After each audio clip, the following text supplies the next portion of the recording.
Harold Kingston had built his financial empire from scratch.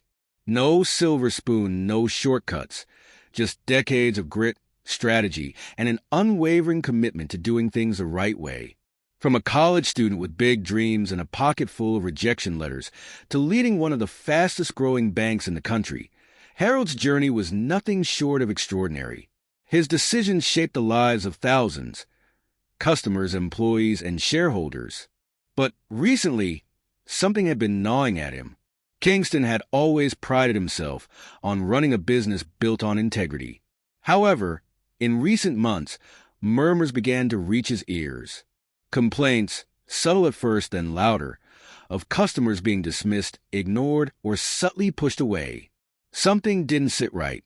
Harold wasn't the type to rely on second-hand reports. If something was wrong, he needed to see it for himself. And so, the plan took root. No warning, no assistance, no cameras, just him. One morning, he stood in front of his closet. The racks of designer suits, silk ties, and polished leather shoes were all there. But today, Harold chose to leave it all behind. He grabbed an Old Navy polo and a pair of jeans. Simple, plain, and nothing that screamed power or influence. His Rolex stayed on the nightstand. He slipped into sneakers with slightly worn soles, and as he stood in front of the mirror, the man staring back at him was still Harold Kingston. Stripped of every visible sign of power, he was just another man, another customer. Perfect. He grabbed his phone and called for a cab instead of his usual private driver. As the cab made its way through the hustle and bustle of Los Angeles, Harold's mind raced. Maybe the complaints had been exaggerated. Maybe it was just a few isolated incidents. But what if it wasn't? The drive was quiet, but inside his mind, Harold wondered. Would his employees rise to the standards he had set, or would he confirm his worst fears?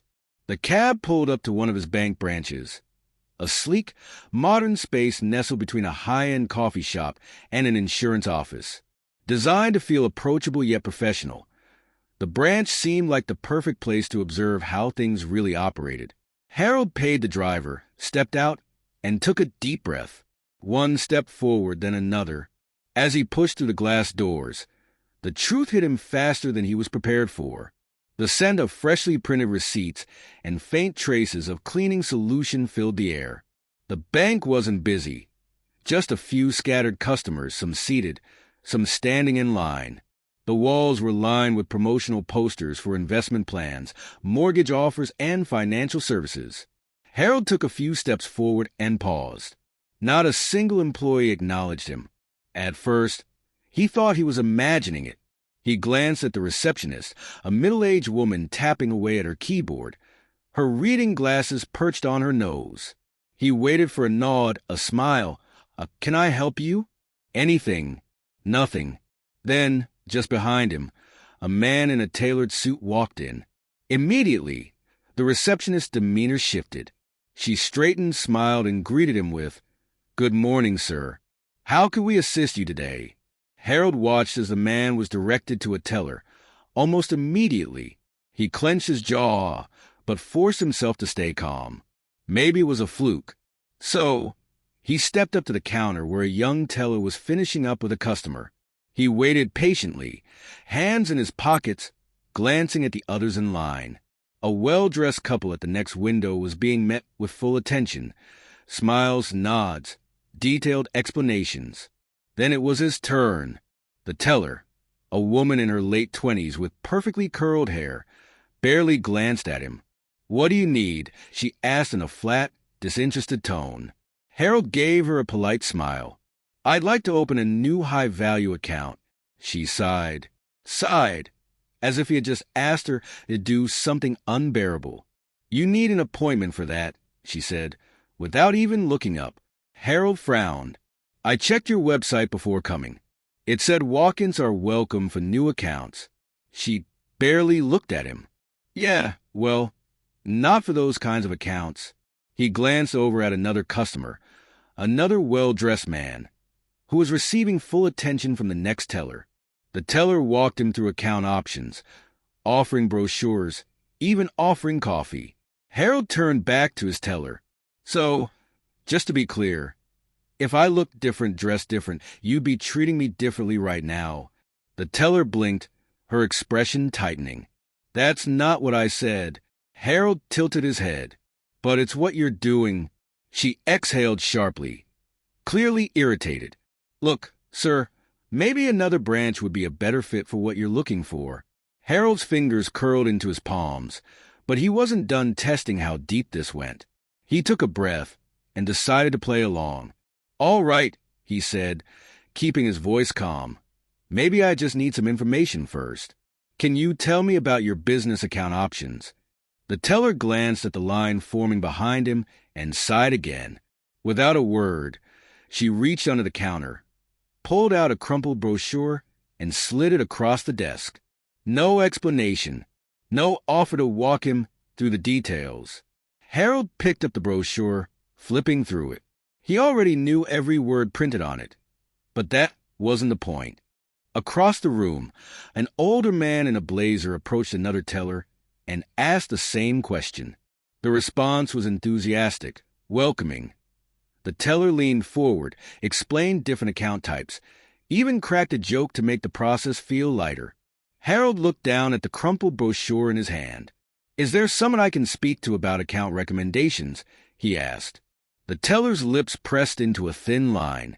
That would be the branch manager. Harold straightened. Great. I'd like to speak with them. She hesitated, then with the slightest smirk said, He's busy. Harold raised an eyebrow. Did you check? Of course I did. Then why don't you go ahead and check again, he said, his voice calm but firm. The teller sighed again and turned away, dismissing him without another word. Harold stood there, processing what had just happened. This wasn't just bad service. This was intentional. He walked past the teller, heading toward the back office, where the manager's door was slightly ajar.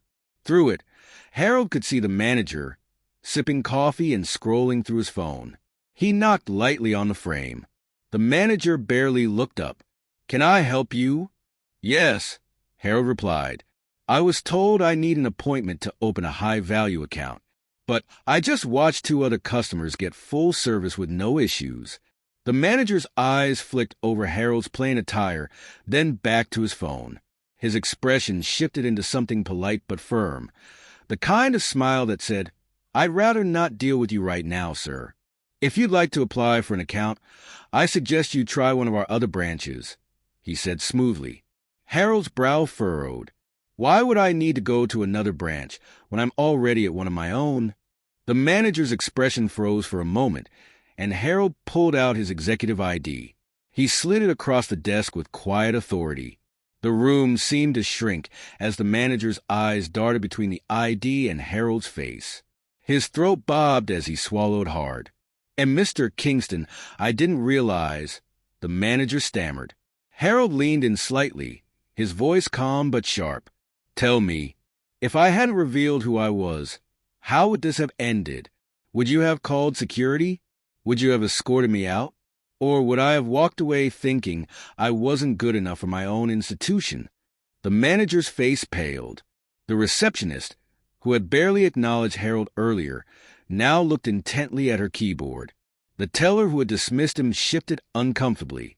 Silence hung thick in the air. Harold made a phone call, asking for an internal audit to be launched at the Los Angeles branch and requesting a detailed review of customer complaints over the past 6 months. Then, he gave the manager an ultimatum. Gather your staff in the conference room. We're going to have a conversation about what kind of bank this is, and more importantly, what kind of bank it will be moving forward. An hour later, the employees gathered in the conference room. The air was thick with discomfort as Harold Kingston stood at the head of the table. He wasn't here to yell or fire people on the spot, but to make sure they understood the weight of what had just happened. I built this institution from nothing, Harold began, his voice steady.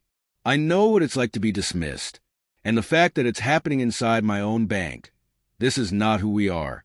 We will not tolerate it. The room fell silent. Change was coming, and no one would be able to ignore it. From that moment on, Harold promised, No customer would ever walk into one of his banks and feel like they didn't belong. Not on his watch.